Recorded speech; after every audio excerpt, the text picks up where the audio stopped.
title Chief Medical Informatics Officer. How is that different to what we see in the technology space as the CIO, and then I guess in the medical space, it seems to an interesting blend of a few different disciplines. How did you get into this? Well, I won't go into the whole history, but I was interested even back in the late 80s and early 90s in the development of technology and the coming of the computer age. And my kids were young then, and they were, of course, interested in it.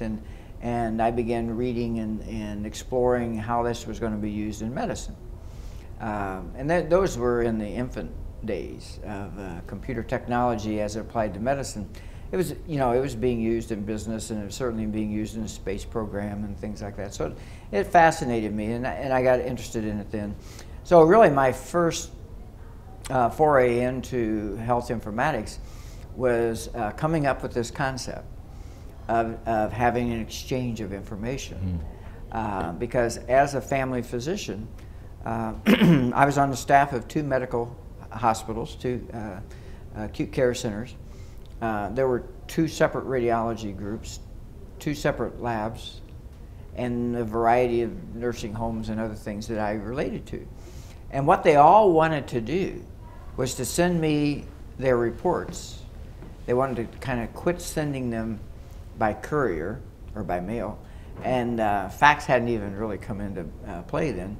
And they just wanted to send something electronically. I mean, they were sending them by fax, but they wanted something secure, and they wanted a box to sit in my office. Well, I would have, what, 6, 7, 8 boxes. I'd have to build a shelf. And in many cases, the different organizations were sending me information about the same patient. And yet it was coming to me separately. So you had information So overload. what I did is I pulled together these leaders of these organizations, and I said, in our community of about 150,000 people, I said, can we figure out how to do this so I have one box, one machine in my office, and I get all your information through one machine? So that was really the whole concept.